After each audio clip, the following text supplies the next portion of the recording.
Nous allons parler de, justement, des membres d'un corps, c'est le titre, hein, c'est affiché. Bienvenue à chacun et à chacune. Et je vais, avant de lire le verset central sur lequel le reste du chapitre que l'apôtre Paul écrit est centré, je voudrais simplement commencer par prier, parce que ce temps appartient d'abord au Seigneur. Nous venons pour nous laisser édifier par lui, nous laisser encourager par lui et mutuellement. Alors, je vais commencer par prier et puis après on revient sur le sujet. Il y a quelques belles surprises qui nous attendent voilà, j'ai hâte que ce cadeau vous soit offert. On prie. Notre Père, on te remet entre tes mains ce moment, il y est déjà, mais notre cœur peut-être pas. On s'est accueillis, on s'est salué, on avait peut-être envie de prendre un peu plus de temps pour prendre des nouvelles des uns et des autres, parce que en fait c'est une joie de se retrouver, c'est une joie de partager ensemble, c'est une joie de discuter, ou alors on a envie d'avoir des nouvelles de telle ou telle personne, et c'est naturel puisque ça vient de toi, le fait de prendre soin les uns des autres, de se soucier les uns des autres, de s'accueillir mutuellement. Et en même temps, à un moment donné, notre Père, on a besoin de regarder à toi, puisque c'est toi l'origine et la source de l'Église. L'origine et la source, et même le concepteur de ce projet merveilleux qu'est ton assemblée. Et on a besoin de regarder à ça, et en plus, c'est le sujet de ce matin. Merci pour qui tu es, merci pour ce que tu nous offres. Merci parce que tu nous permets d'être dans une salle chauffée, à l'abri, dans un lieu protégé et dans un pays où on a le droit de se rencontrer et de se mettre autour des tables et de parler de toi. On te remet ce temps entre tes mains au nom de ton Fils, par ton Saint-Esprit. Amen. Amen. Alors, le verset sur lequel le reste s'appuie ou que le reste illustre. Il est en 1 Corinthiens 4. 1 Corinthiens 12, pardon, et on va avoir une première surprise, mais d'abord, voici le verset que Paul va illustrer pendant tout le chapitre, au travers de diverses images, et une en particulier. Il est écrit, il y a toutes sortes de dons de grâce, mais le même esprit, toutes sortes de services, mais le même Seigneur, toutes sortes d'activités, mais le même Dieu. Et c'est lui, le Dieu trinitaire, l'Esprit, le Seigneur Jésus-Christ et Dieu le Père. Bon, après, vous pouvez ne pas le comprendre comme ça, mais quand parfois je le dis, c'est comme ça qu'il faut le lire. Quand on dit le Seigneur dans le Nouveau Testament, c'est Jésus-Christ. Et c'est lui, qui met tout ça en action. C'est lui qui fait que les uns et les autres sont en action. Et ensuite, l'apôtre écrit une image, une parabole, une métaphore, peu importe le terme que vous employez, une image. Et ce qui est incroyable, quand on dit que c'est le même esprit qui communique les choses, au mois de septembre, je savais que plutôt autour de novembre-décembre, j'avais à cœur de prêcher sur 1 Corinthiens 12, puis 13, puis 14, pour préparer aussi l'Assemblée Générale. Et un animateur d'un groupe de maison vient me voir, Michael, on a un sketch à faire sur 1 Corinthiens 12. T'as lu mes documents dans mon bureau, quoi. Vous avez fait quoi? Et j'aime, c'est ça une très surprise. Moi, je lui dis, écoute, patiente, je vais te donner une date, j'en ai besoin. C'est super, on n'a même pas besoin. Et ce groupe de maison nous a préparé quelque chose. Et je vais les laisser le dire.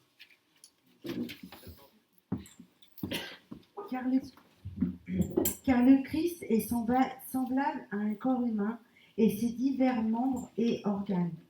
Tout en ayant beaucoup d'organes, le corps forme un tout. Ces organes, malgré leur multiplicité, ne constituent ensemble qu'un seul corps. Il est en bien ainsi du Christ.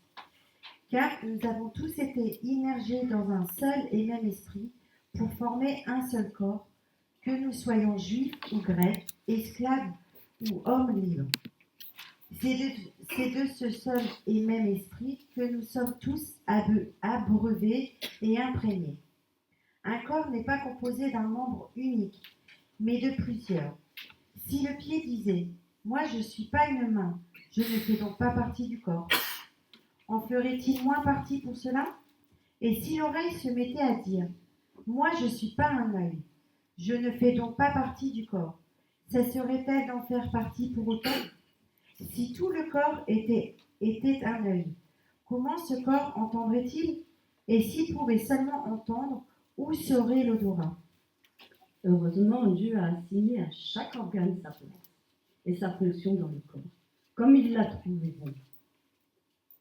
Car si le tout était constitué d'organes identiques, ce serait un corps. En fait, bien que les organes soient nombreux et divers, ils forment ensemble un seul corps.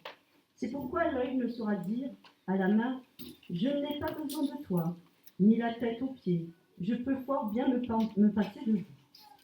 Au contraire, les parties du corps qui nous paraissent insignifiantes, celles qui sont faibles et cachées sont particulièrement nécessaires.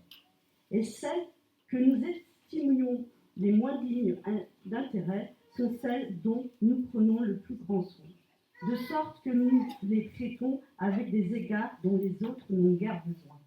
Dieu a fait de notre corps un ensemble harmonieux, dans lequel il a disposé les différentes parties de manière à donner une fonction essentielle aux organes les plus humbles, afin qu'on honore davantage ceux qui manquaient naturellement de nous.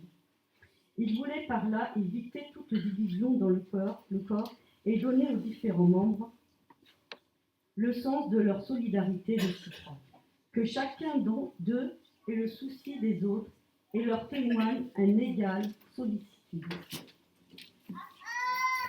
Un membre souffre-t-il? Tous les autres en pâtissent et souffrent avec lui. Un membre est-il à l'honneur? Tous les autres partagent sa joie. Or, vous constituez ensemble le corps du Christ, et chacun de vous, pris à part, est un membre ou un organe auquel Dieu a assigné sa place et sa fonction. Amen.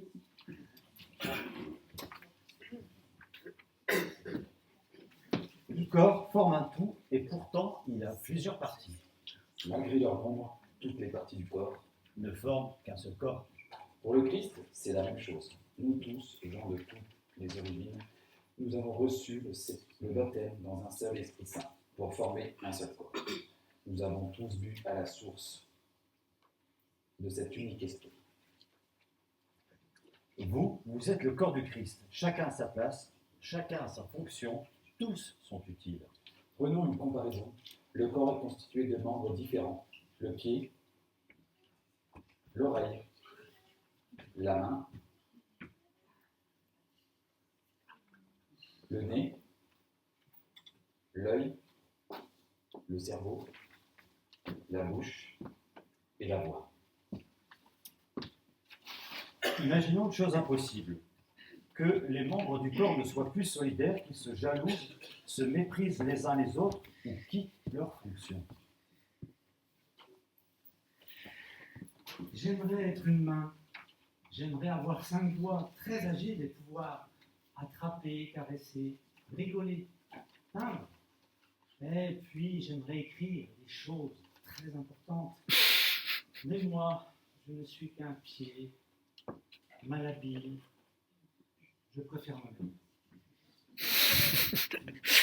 Comme j'aimerais être un œil, bien luisant, avec de la couleur. Oh, je serais très important. Je verrai tout avant tout le monde. Mais je suis qu'une oreille sans iris, sans pupille. Ça me désespère. Oh, je préfère m'en aller.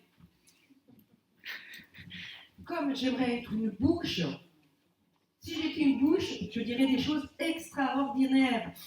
Toutes les oreilles m'écouteraient. Mais aujourd'hui, nous vivons dans un monde où les oreilles, 2 fois plus nombreuses que nous méprisent, nous l'aînés. C'est un scandale, je préfère m'en aller. Toi, la-bas, tu ne fais que des catastrophes. Tu es maladroite. C'est toujours toi qui casses tout. Vraiment, va-t'en, j'en ai assez, va-t'en. Dis donc, si tu regardais un peu ce que je fais, tu ferais peut-être un peu moins de bêtises. Oh, je vais lire quelque chose pour me calmer. Oh, mais c'est passionnant. J'aimerais bien connaître la fin. Mais la fin de l'histoire, c'est de l'autre côté de la page. Comment faire? Toi, sans moi, tu es condamné à recommencer éternellement la même histoire. Dans la vie, tu sais, c'est important de pouvoir tourner la page. Et moi, si tu me fais confiance, je peux t'aider.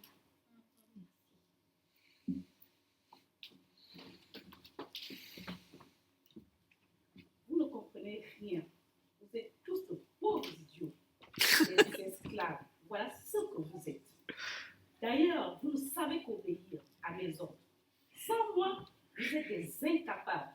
Allez-y, voir. Essayez de bouger sans que je vous en donne l'ordre.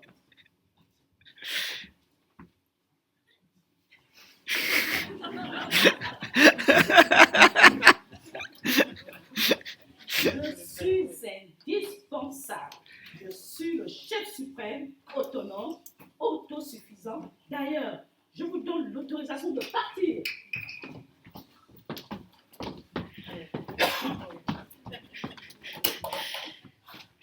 Bien, passons aux choses sérieuses. Ce qui compte, c'est de bien réfléchir. Tout projet, s'il n'est pas mûri en profondeur, est voué à l'échec. C'est moi qui conçois, imagine, organise. Bref, je suis l'idée géniale. Bon, et fini ton blabla. On aimerait bien te voir en action. Oh, idée géniale. Eh bien, vous allez voir à qui vous avez affaire. En avant! Au secours! Au secours! Et maintenant, qui ne sont plus là! Au secours! Au secours! Ce n'est pas infini. Fini tout ça, vous ne vous trouvez pas ridicule, puisque vous êtes tous utiles. Tous indispensables, les uns aux autres. Pourquoi vous disputez? C'est vrai, pourquoi nous disputer? C'est vrai, mon cher Né. C'est tout de même toi qui donne l'alerte. Quand ça semble brûler, c'est grâce à toi que les parfums nous arrivent. Ça, c'est vrai. Il faut bien l'avouer. Si le corps n'était que un œil et des yeux, comment ferait-on pour entendre des poésies, des mélodies, de l'harmonie? Mais finalement, on y fait pour vivre ensemble, mais c'est plus raisonnable. Ouais, placer chaque partie du corps comme il a voulu. Si tous n'étaient qu'un seul membre, où serait le corps? Y a-t-il donc plusieurs parties, mais un seul corps? Eh oui, sans le pied ou la main, le cerveau est condamné à n'avoir que des rêves. Sans ceux qui obéissent, rien ne peut exister. Le corps ne peut pas être divisé. Au contraire, toutes les parties prennent soin les unes des autres. Si une partie souffre, toutes les autres parties souffrent avec elle. Si une partie est à l'honneur, toutes les autres partagent sa joie. Vous êtes le corps du Christ et chacun de vous est une partie de ce corps. Si on chantait, Bonne chantons ensemble, chantez avec nous. On va poursuivre et revenir encore une fois à ce verset. Et je vais dire quelques mots et puis vous allez partager. Aux tables, ne vous inquiétez pas. Il y aura entre 2 et 3 questions selon le temps que nous avons.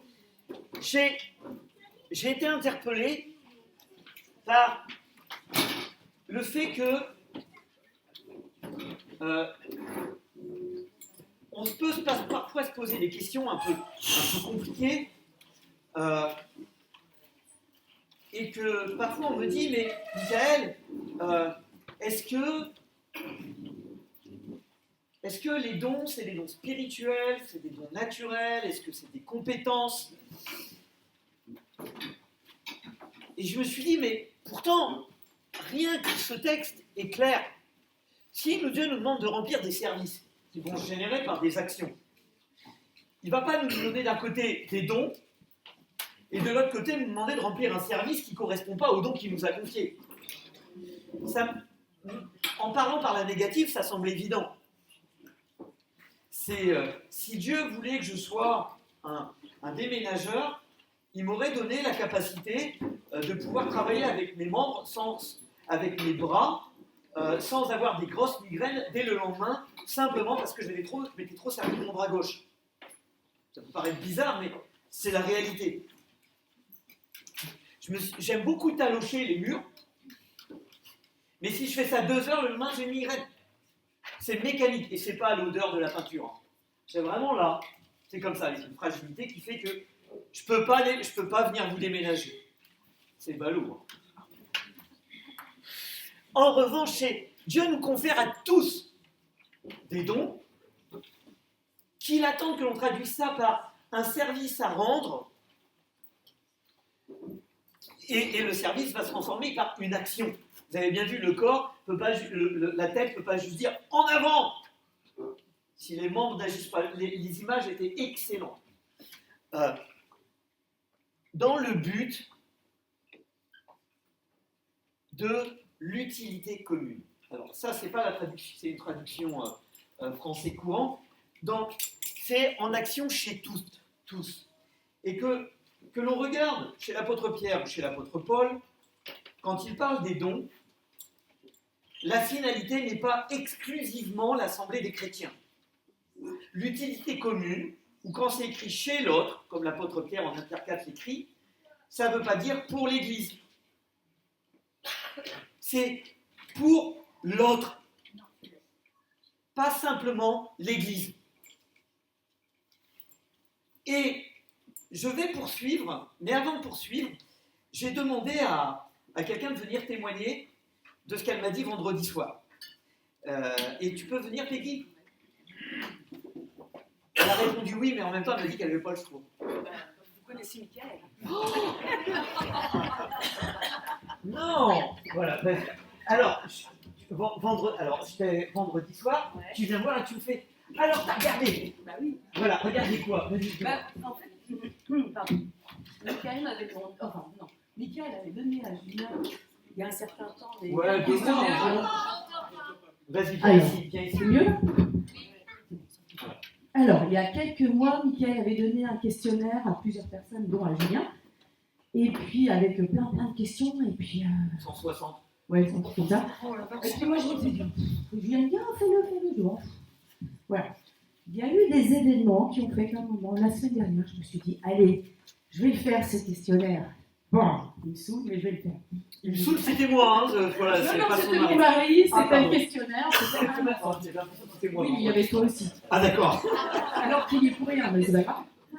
Et donc, 160 questions, je me pose, je réponds à ces questions le plus rapidement, enfin sans chercher à bien répondre, vous voyez ce que je veux dire ?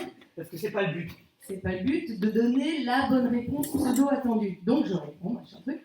Et puis, vous savez, c'est les questionnaires comme dans les magazines ABC. Et puis, si tu me comptes des points par rapport au nombre d'eux, voilà. Donc, c'était un questionnaire comme ça. Et sont sortis trois facettes, donc 3 lettres. Et je les envoie à Mickaël. Et c'est ces fameuses 3 lettres qui correspondent à 3... Alors, il y a 21 catégories de dons. Parce que je me suis voilà, il y a 21 catégories de dons. Et je demandais à tous ceux à qui j'avais envoyé le don de dire quels étaient les 3 premiers. Voilà. Tu as envoyé des dons? Oui, moi j'envoie des dons. J'envoie des dons. Quels étaient les 3 prédominants, on va dire? On va dire ça comme ça par rapport au questionnaire. Voilà, il y en a 3 qui ressortaient, enfin chez moi il y en avait 3 qui ressortaient bien au-dessus. Au-dessus du palier, quoi. Il y avait tous les autres et puis 3. Non, tu m'as dit, il y en avait au milieu. Pardon, 3 paliers, il y avait 3 et 3 autres et le reste. Voilà, en gros c'était ça. C'était, mais les trois principaux étaient plus que les autres. Et aux surprises, c'était... Il y avait la créativité. Voilà, l'habileté, j'ai regardé. Voilà, l'habileté et le service. Voilà. C'est surprenant? Non. Voilà. Donc, en gros, il n'y avait pas besoin de faire le don, le test. Non, il n'y avait pas besoin. Mais comment tu as réagi? Voilà. Ouais, Ouais, c'est bon Voilà. là. voilà, ça. Alors que je savais que ça serait ça. Mais bon, je me suis dit, ouais, ça. Et puis tu as rencontré quelqu'un. Ouais, je vais la Cultura et je rencontre des gens que je n'avais pas vus depuis 10 ans, entre 8 et 10 ans, je ne sais plus exactement. Et puis le premier truc, ils me disent ah, Peggy ouais, attends, je ne sais même plus qui t'es. Et puis bref, la personne me dit ah, je suis un tel. Ah, mais oui. Et il me dit tu te rappelles, pour notre mariage, tu nous avais offert un tableau. On l'a toujours.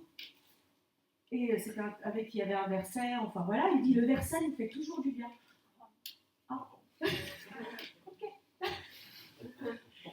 Voilà. Merci beaucoup, Peggy, pour ton humilité. J'ai de partager ici ton cheminement de pensée. Parce que c'est un cheminement qu'on trouve chez Peggy et en fait chez bon nombre d'entre nous. La question de ah, c'est ça mes dons. Et donc maintenant? Et ben donc maintenant. Ah ouais, la bonne question. Je disais en rigolant à Michael vendredi, voilà, ben, c'était peut-être pas une mauvaise chose d'être. Alors, vous allez peut-être rigoler. Alors, vous allez peut-être rigoler, dire que c'est peut-être pas vrai, mais moi, c'est voilà, je dis ah, parce que habileté, créativité, voilà, service, je me suis dit, ah, ça fait un peu couteau suisse. Vous savez, mais si t'es dans la mouise et que t'as pas le couteau suisse, t'es bien embêté de ne pas l'avoir, alors que c'est un objet qui sert a priori pas à grand chose. Voilà, juste on a un couteau suisse dans l'église en plus d'avoir des membres. Voilà, donc je me suis dit, voilà. Alors en membre, j'avais pensé, j'ai un peu cogité au fascia. C'est un membre qui ne sert pas à grand chose. En apparence, on ne sait toujours pas à quoi il sert. Oh, mais non.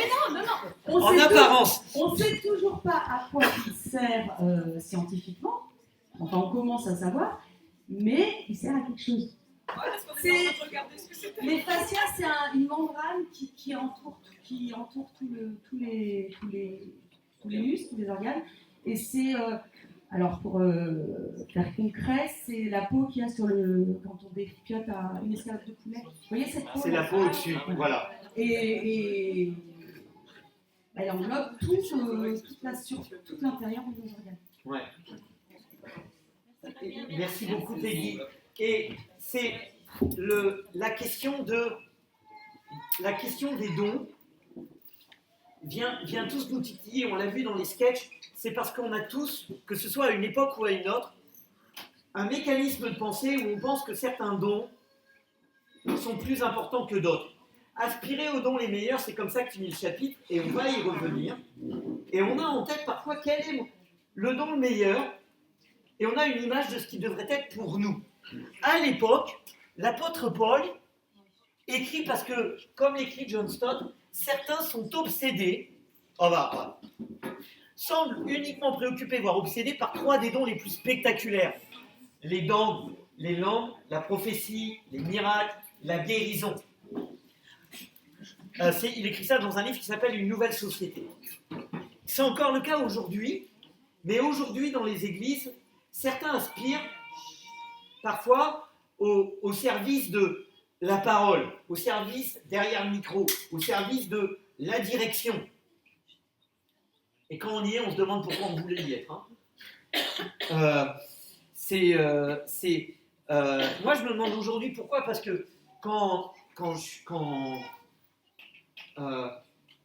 j'ai vécu l'appel, moi, la première chose, c'était non. Vivre ce que Moïse a vécu, non. David a vécu, non. Joseph, Paul, Jésus, Pierre, mais qui a envie de vivre ça? Alors, ça dépend ce qu'on entend par quoi vivre ça. Mais l'apôtre Paul a profondément souffert pour annoncer la parole. Et en fait, pour certains, bizarrement, certains ou beaucoup d'entre nous, on trouve souvent que le don que l'autre a est mieux que celui que peut-être on possède. Plus encore, si vous avez écouté l'histoire de Peggy, et ça arrive chez beaucoup de monde, les autres sont au bénéfice de nos dons avant même que nous sachions exactement quel est notre don. C'était il y a une dizaine d'années qu'il leur a fait un tableau avec un verset, et ils se souviennent de leur verset. Je ne suis pas sûr que s'ils étaient venus un dimanche et avaient écouté une prédication, ils se seraient souvenus de la prédication. Surprenant, hein? Quelle était la personne la plus utile pour eux pour semer une parole chez ce couple? L'artiste ou le prédicateur qu'ils n'ont jamais vu? L'artiste. L'artiste. Un jour, quelqu'un a été à l'église de Mulhouse, portes ouvertes, et il a dû entendre une prédication, et il m'a dit « Mais papa !» Bon, quelqu'un, c'est quelqu'un de la maison. J'ai cru comprendre sur un truc avec 9 dons. Encore une fois, j'en reviens à lisez la Bible plutôt que d'écouter des youtubeurs. Je vous assure, ça sera plus riche. Parce que dans ce texte, en 1 Corinthiens 12, il y a 9, dans les versets 7 à 11, 9 catégories. Parole de connaissance, parole de sagesse, foi, etc., etc. Et donc ça veut dire qu'il y en a 9. Dieu est très limitatif, hein. Vous le savez. Dieu il a dit il y en a 9, il n'y en a pas 10. Et en plus 9, c'est le nombre de la perfection, alors forcément il n'y en a que 9. Non, là je fabule, je fais exprès. Pour montrer comme quoi on peut, à travers d'une liste, tirer par les cheveux et raconter n'importe quoi. Non, il n'y en a pas que 9. Il y a celui qui est juste en dessous, l'amour. Il y a l'encouragement. Vous avez le droit d'encourager, c'est un don. L'aide, le service, la compassion. Évangélisme ne fait pas partie de ces 9 dans 1 Corinthiens 12, au début. La libéralité, ça ne fait pas partie des 9, mais en romain c'est dit. La créativité, la gouvernance. Oui, gouverner est un don. À la fin d'un Corinthiens 12, c'est écrit. L'administration. Alors là, moi, je suis impressionné. Il y a des gens qui ont des dons d'administration pour être de bons administrateurs. Vous savez, avec les papiers en France, dans les bureaux. Moi, je ne sais pas comment les gens font pour travailler 8 heures dans les documents administratifs. 8 heures par jour. Moi, au bout d'1 heure et demie, je démissionne. Déjà, je ne postule pas. L'habileté et la créativité. Et on pourrait se dire, oui, mais Michael, l'habileté et la créativité, c'est pas un don de manifestation de l'esprit. Un non? Un non. En Exode 31, 35, 36, Dieu s'y reprend à 3 fois pour insister sur un tel texte. Moïse dit aux Israélites, « Voici l'Éternel a désigné Beth-Salel. Il l'a rempli de l'Esprit de Dieu, qui lui confère habileté, intelligence, compétence pour exécuter toutes sortes d'ouvrages, pour concevoir des projets, pour travailler l'or, l'argent, le bronze, pour tailler des pierres, à enchâsser, pour sculpter le bois, pour réaliser toutes sortes d'ouvrages. » Et au chapitre 31, c'est marqué toutes sortes d'œuvres d'art. Pas du bricolage, de l'art. Il lui a aussi accordé le don d'enseigner sa technique à d'autres. Il les a doués d'habileté pour exécuter toutes sortes de travaux, de graveurs, de concepteurs, pour broder la pourpre violette, le rouge éclatant, le fin lin, pour réaliser des travaux de toutes sortes et concevoir des projets. Et ça veut dire que c'est des gens qui faisaient déjà ça, et c'était des travaux pour l'utilité commune, et à un moment précis, Dieu les a utilisés pour son tabernacle, pour la tente de la rencontre. Mais ils n'ont pas eu un don juste pour faire ça. Vous saisissez le point? Souvent on se dit, j'ai un don, mais à quoi il sert pour l'Église? Il servira un jour pour l'Église. Il sert pour l'utilité commune, pour le bien du plus grand nombre, et des dons excellents. Dieu n'est pas avare pour qu'on fasse des travaux médiocres. Et c'est intéressant, en particulier ce texte, c'est Dieu peut nous donner une compétence par son esprit pour faire quelque chose, mais c'est une autre compétence d'enseigner ça à une autre personne. C'est ce dont beaucoup de jeunes se plaignent, par exemple, c'est que beaucoup de leurs profs de maths soient certainement des bons mathématiciens, et je ne parle pas de François.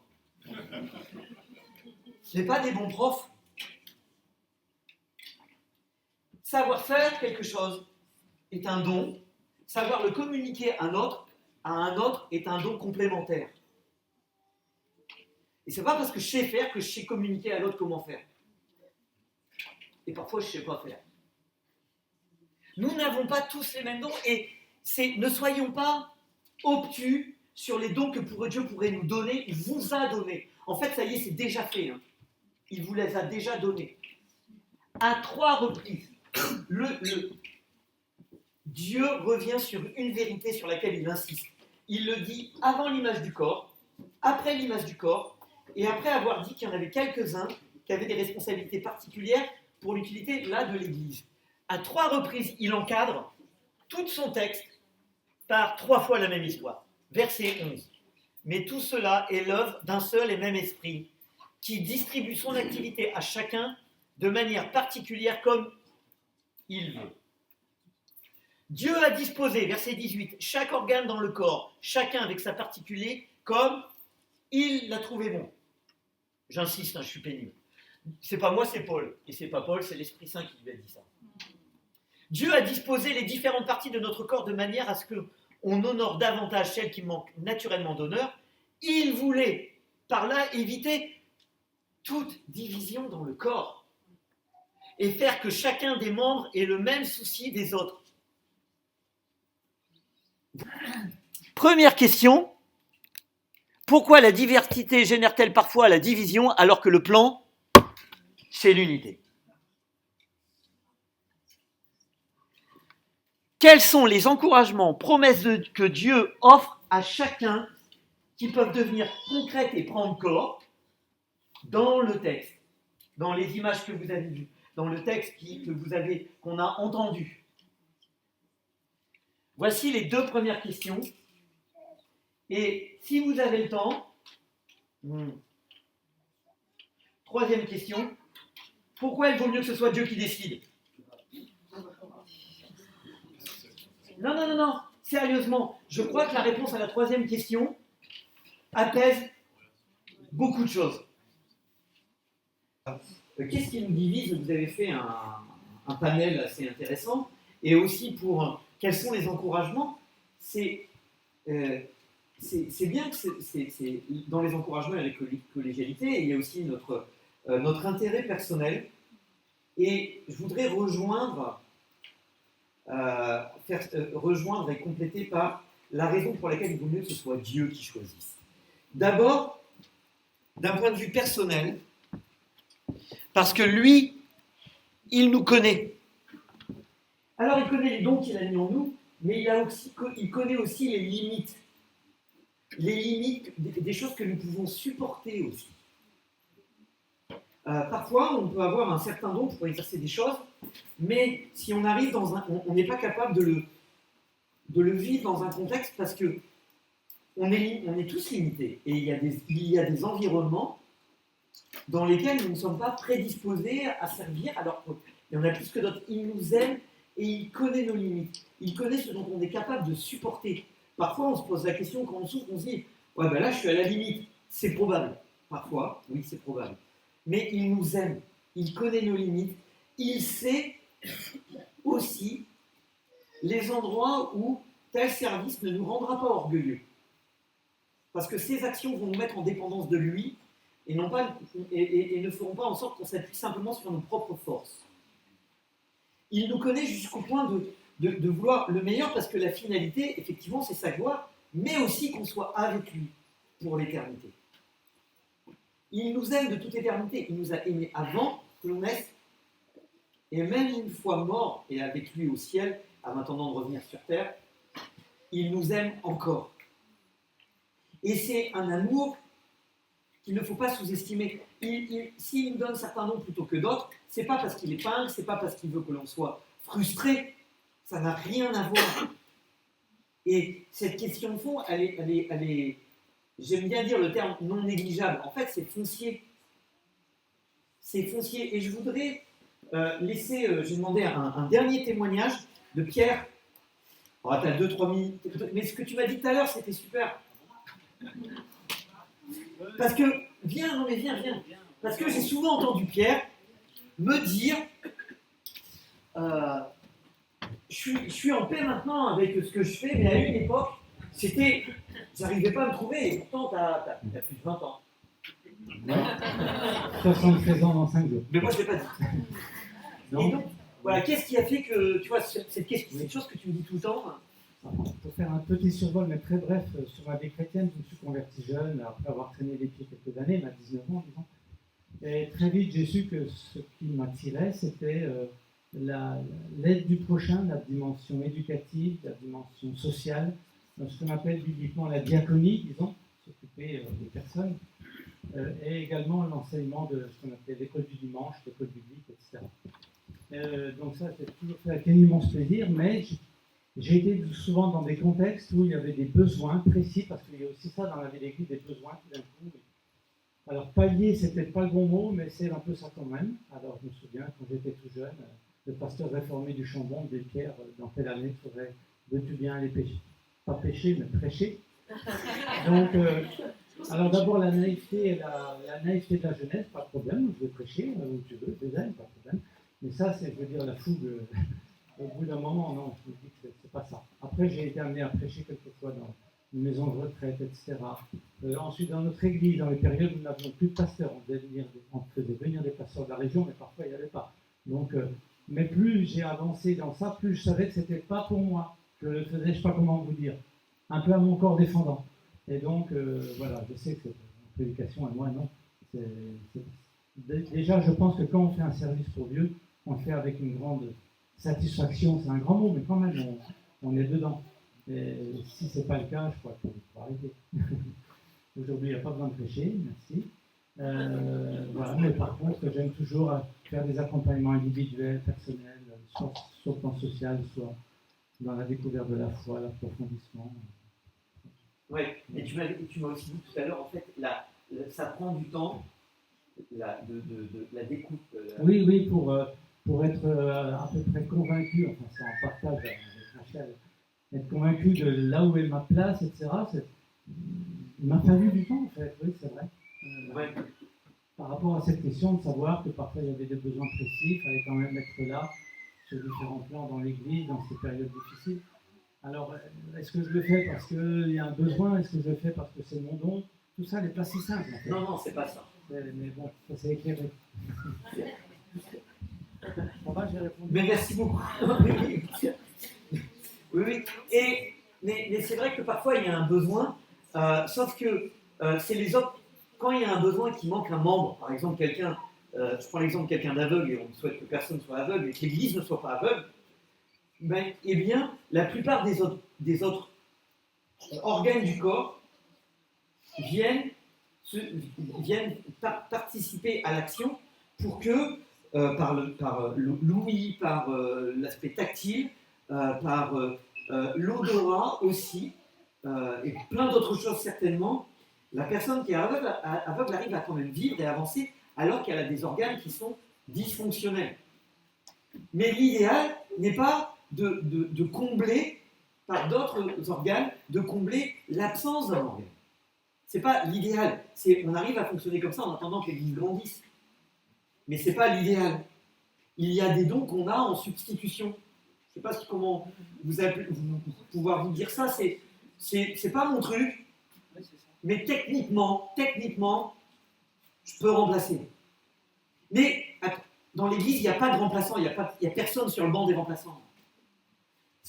C'est plutôt l'inverse. Et puis un autre point, juste une phrase.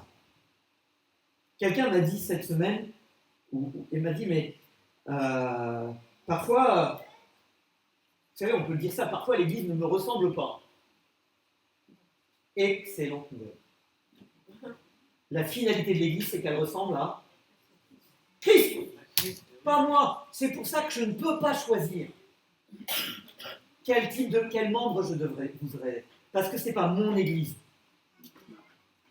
C'est pour ça que personne d'entre nous ne peut choisir ce qu'il voudrait faire. Il peut se proposer, mais ce n'est pas la même chose que choisir et décider. Parce que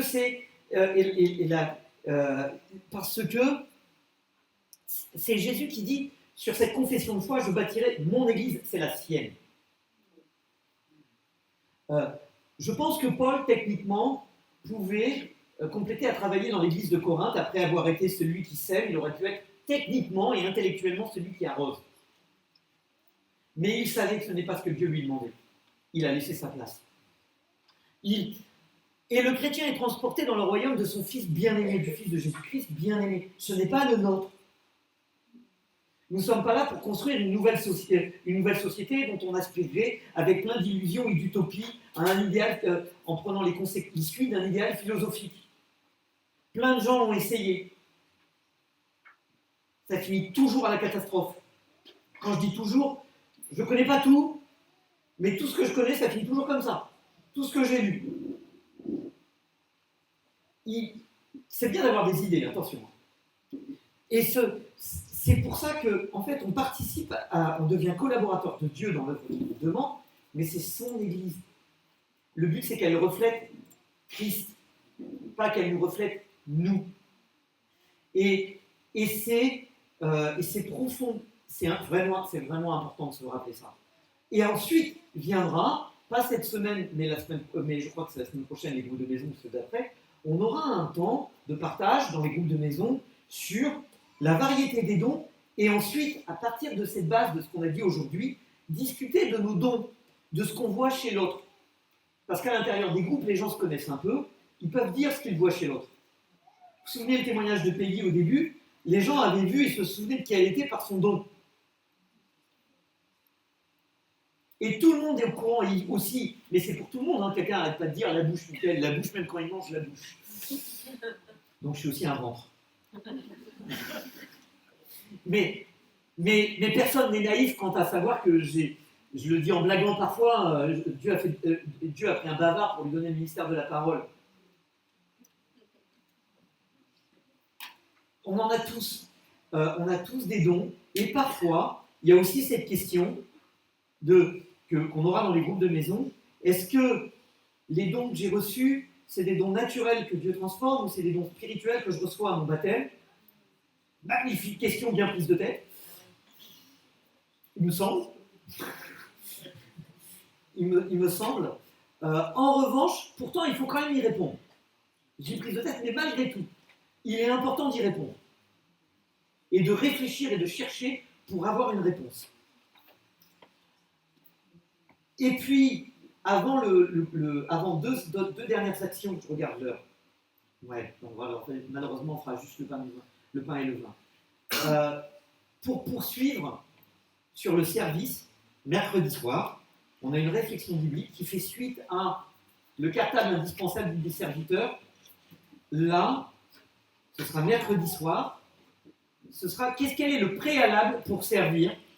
C'est-à-dire, si Dieu m'a donné un stylo pour écrire des belles choses comme on l'a entendu dans le sketch, quelle est l'encre que Dieu veut mettre dans le stylo plume?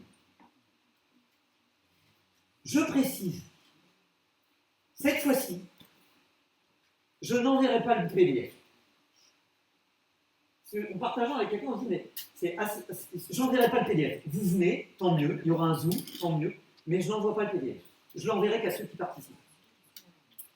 C'est quel est le préalable à tout service en tant que chrétien. Vous faites, et parce qu'il y a un danger à servir.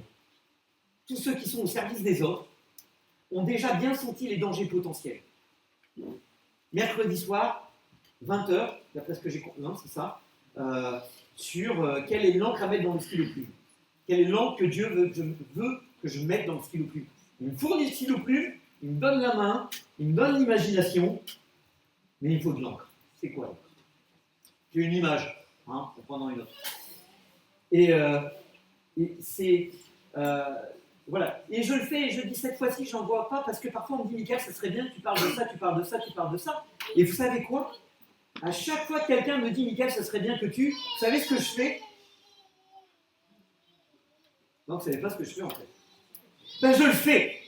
Ça prend peut-être 3 mois, ça prend peut-être 6 mois, mais je finis par... Ça serait bien que tu parles de ça, je finis par le faire à chaque fois. Mais ceux qui m'ont demandé sont rarement là. Amen pour tous ceux qui participent. Néanmoins, ça voudrait dire que mercredi soir, ceux qui ne sont pas été là, jeudi, je ne leur donnerai pas. C'est pas parce que je veux du monde. Vraiment pas ça. C'est parce que j'ai à cœur d'offrir. Ce que je comprends, j'ai à cœur que les gens le comprennent. Ce que Dieu m'offre, j'ai à cœur de le communiquer. Et puis, de temps en temps, j'aime bien faire un rappel. Comme c'était très sympa d'être nombreux à la réunion de prière la semaine dernière, on était plus nombreux que d'habitude, et c'était une vraie joie de partager les choses ensemble. Après, tout le monde ne peut pas tout le temps venir, je le concède. Parfois on est malade, parfois on travaille, parfois on doit aller au boulot parce qu'on bosse de nuit. Il y a plein de raisons, il n'y a pas de souci. Je ne culpabilise personne. Mais j'ai mis un accent pour tous ceux qui ont une possibilité d'être disponibles par Zoom ou par présence, d'être là. Venant le pain et le vin, il y a Amaury qui m'a dit la scène. Il m'a dit quand tu regardes les pains, il y a plein de morceaux, ils sont tous différents. C'est un peu comme tout le monde autour des tables. On a tous notre diversité, il y a plein de morceaux différents. Et en prenant la scène, on accepte tous différents de faire corps en se rappelant que Jésus-Christ a offert son corps pour nous.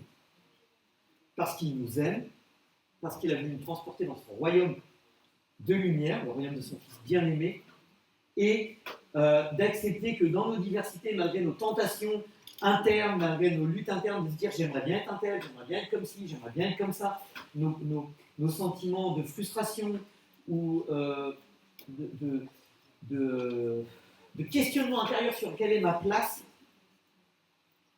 quel que soit l'endroit où on en est, à un moment, on se rappelle en prenant ce pain et ce vin que Jésus-Christ, lui, nous a promis une place. Déjà là-haut, mais aussi dans son royaume. Une place où on est utile. Et c'est rempli de dignité d'être utile et d'être estimé. Si on est utile pour l'autre, ça offre beaucoup de, ça fait du bien. Ça fait du bien d'avoir rendu service à un moment donné. Pas forcément aux chrétiens, juste d'avoir rendu service. On se sent bien.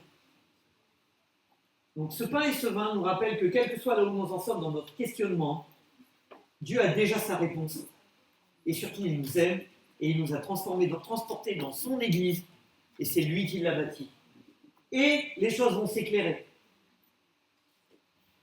Je prie pour le pain et le vin et puis je vous invite à le prendre par la main. D'accord ? Notre Père, on te remercie parce que pour tous ceux qui ont accepté de faire partie de ton royaume, qui ont accepté l'offre que tu nous proposais, d'arrêter parfois de regarder nos envies et de les rediriger vers toi. Tu nous as dirigés vers ta croix, un jour, même périodiquement, tu le refais, pour qu'on regarde non pas à nos luttes intérieures, non pas à ce système de comparaison, notre égoïsme, notre orgueil, nos quêtes de satisfaction personnelle seulement, mais d'abord et avant tout à toi, toi qui nous aimes au point d'avoir envoyé ton Fils sur la croix, toi qui nous aimes au point où, par ta toute puissance, tu l'as ressuscité par ton esprit, afin que nous aussi nous puissions vivre par ton esprit non simplement une nouvelle vie, mais aussi des actions nouvelles au bénéfice de l'autre et aussi de nous au fond. Merci du fond du cœur de nous faire partager ce pain et ce vin qui nous rappelle ton œuvre et ton amour. Amen. Pendant que le pain et le vin finissent, samedi ici aura lieu la rencontre des GBU Grand Ouest. Donc c'est déjà venez pas faire le ménage samedi, mais ça parle aussi peut-être à tous les étudiants de l'église qui peuvent venir. La rencontre Grand Ouest a lieu ici dans nos locaux samedi et dimanche matin ils font un culte entre eux en centre-ville dans une salle. Voilà. Donc c'est aussi une bonne nouvelle. Le GBU vient jusqu'ici. Merci Seigneur. Et cet après-midi, première grosse répétition pour le spectacle de Noël. Pour tous les concernés. On a dit 15 ou pas? On a dit 15h. 15h. Merci beaucoup à chacun et chacune. Que Dieu vous bénisse.